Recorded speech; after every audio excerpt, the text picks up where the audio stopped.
আসসালামু আলাইকুম। ঈদের তৃতীয় দিনের ভিডিও এটা ছিল। আমার বড় বোনের বাসায় দাওয়াতে ছিলাম। তো এখানে সকালবেলার খাবার রেডি করতেছে আমার বড় বোনের শাশুড়ি। তো এখানে মোচার তরকারি রান্না করা হচ্ছে, কলার মোচা বা কলার ফুল বলে, যে যাই বলুক না কেন এটার নাম। অনেক মজা খেতে। তো এটা রান্না করার জন্য এটা ভালো করে ধুয়ে এটা কেটে পরিষ্কার করে নিয়েছে। তো এখানে যা যা মশলা লাগে আর কি মাছের তরকারিতে, আদা রসুন বাটা, মরিচের গুঁড়া, কাঁচা মরিচ, পেঁয়াজ, তারপরে লবণ, ধনিয়া গুঁড়া, জিরা গুঁড়া সব কিছু দিয়ে তেল দিয়ে ভালো করে এটা মোচাটা মাখাতে হবে। আর এই রান্নাতে তেল অনেক বেশি লাগে। তো এটা ভালোভাবে মেখে নিচ্ছিল। খুবই মজার হয় এই তরকারিটা খেতে। আর আমার বোনের শাশুড়ির হাতের এই তরকারিটা অনেক মজার ছিল, সেদিন খুবই ভালো লেগেছিল। এটা খাওয়ার জন্য সবাই অনেক আগ্রহী ছিল। আর এর সঙ্গে কিন্তু একটু শাক দিতে হয়, পুঁই শাক বা যে কোনো শাক দেওয়া যায়। তো দেখতেই পাচ্ছেন কত সুন্দর করে কিন্তু মাখাচ্ছে, কত যত্ন সহকারে খুব সুন্দর করে মাখাচ্ছিল। আর এই খাবারে কিন্তু প্রচুর আয়রন ছিল। আর ঈদের পরে এরকম একটা খাবার কিন্তু সবারই ভালো লাগবে। মাংস, বিরিয়ানি টিরিয়ানি এগুলো খাওয়ার পর খাইতে খাইতে কিন্তু ঈদের মধ্যে সবারই একটা বিরক্ত লাগে মাংসের প্রতি। আর এখন গরমের মধ্যে এই খাবারটা আসলে খুবই একটা ছিল ঈদের পরের এই রকম একটা মাছের চচ্চড়ি, কলার মোচার, তারপরে আবার কলার মোচা। তো এখানে দিয়ে দিল লাউ শাক, এখানে যে কোনো শাকই দেওয়া যাবে। তো তারপরে শাক দিয়ে মেখে নেওয়ার পরে দিয়ে দিয়েছে এখানে মাছ, পুঁটির মাছ, বিলের পুঁটির মাছ, অনেক মজার, একদম টাটকা মাছ ছিল। তো মাছটা দিয়ে আলতোভাবে মেখে নিচ্ছিল। মাছ কিন্তু একবারে দেয় নাই, মাছ কিন্তু 2-3 বারে মাছ কিন্তু দিয়ে মিক্সড করে নিচ্ছিল তরকারির সঙ্গে, মশলার সঙ্গে একদম। তো মাখা দেখেই কিন্তু মনে হচ্ছে কতটা লোভনীয় আর কতটা মজার হবে।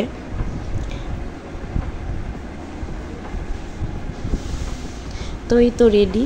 একটু পানি দিয়ে এখন এই মাছটা এই তরকারিটা এখন চুলায় উঠিয়ে দিবে রান্না করার জন্য।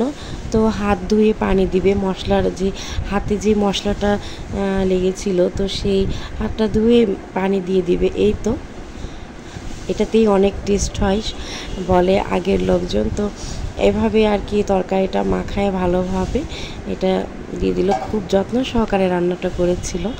তো তারপরে বেগুন ভর্তা করা হবে, এই জন্য আমি ছাদে আসছিলাম বেগুন উঠানোর জন্য আমার বোনের ছাদ বাগান থেকে। তো এখান থেকে আমি বেগুন তুলে নিচ্ছিলাম। সকালবেলা বেগুন ভর্তার রেসিপি ছিল। বেগুনগুলো কিন্তু অনেক সুন্দর হয়েছিল। ছাদ বাগানে এরকম বাগান আমার খুবই ভালো লাগে, বা এমনি সবজির বাগান থেকে এরকম করে সবজি উঠাতে খুব ভালো লাগে।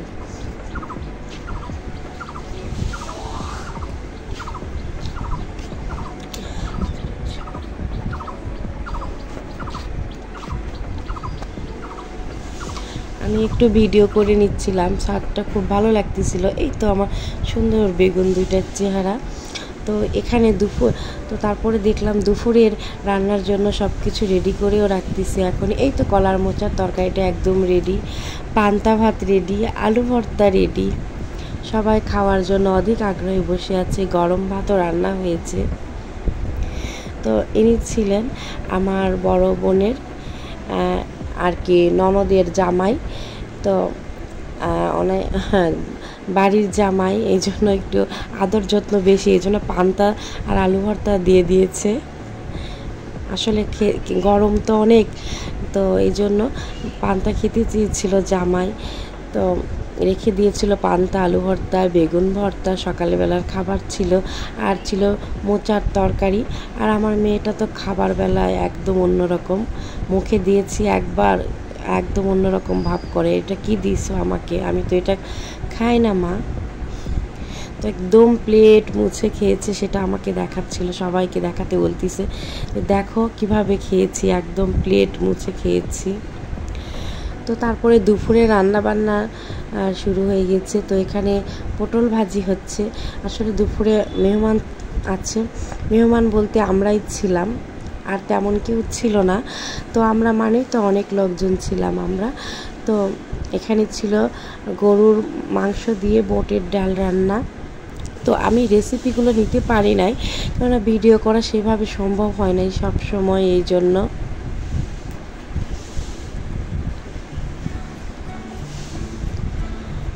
তো তারপরে এখানে আমি এটা রান্না করতেছিলাম, কাতল মাছ রান্না করতেছিলাম, কাতল মাছ ভুনা করব। তো এখানে হালকাভাবে মাছটা ভেজে নিচ্ছিলাম। ভেজে নেওয়ার পরে এখানে পেঁয়াজ তেলের মধ্যে ভাজতে দিয়েছি। তো পেঁয়াজটা একটু নরম করার জন্য লবণ দিলাম। পেঁয়াজটা একটু হালকাভাবে ভেজে আসলে এখানে আমি সব রকম মশলা দিয়ে দিচ্ছি। আদা রসুন বাটা, একটু শুকনো গুঁড়া মরিচ, ধনিয়া গুঁড়া, জিরা গুঁড়া, হলুদ গুঁড়া আর মরিচের একটু গুঁড়া দিয়েছি, হলুদ গুঁড়া। তো দিয়ে আমি মশলাটা ভালো করে তেলের মধ্যে কষিয়ে নিচ্ছি।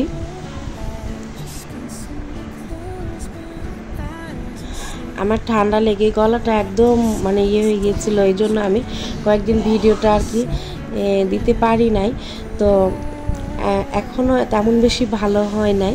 তো তারপরে একটু চিন্তা করলাম ভিডিওগুলো যখন রেখেছি দিয়ে দিই, আস্তে আস্তে এই জন্য কথা বলতেছি, কথা বলতে খুব কষ্ট হচ্ছে।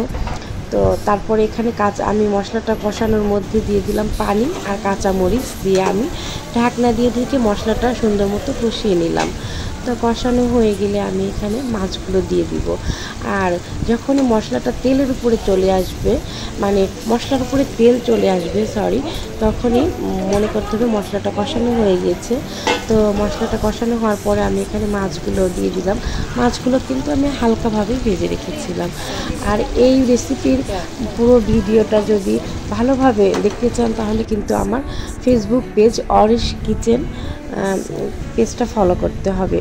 ওই মানে অরিশ কিচেন এই পেজে আমি ফেসবুক পেজে আমি এই রেসিপিটা খুব ভালোভাবে দিয়ে দিয়েছি। আমার কলার মোচার যেই রেসিপিটা সেটাও খুব ভালো করে দিয়ে দিয়েছি।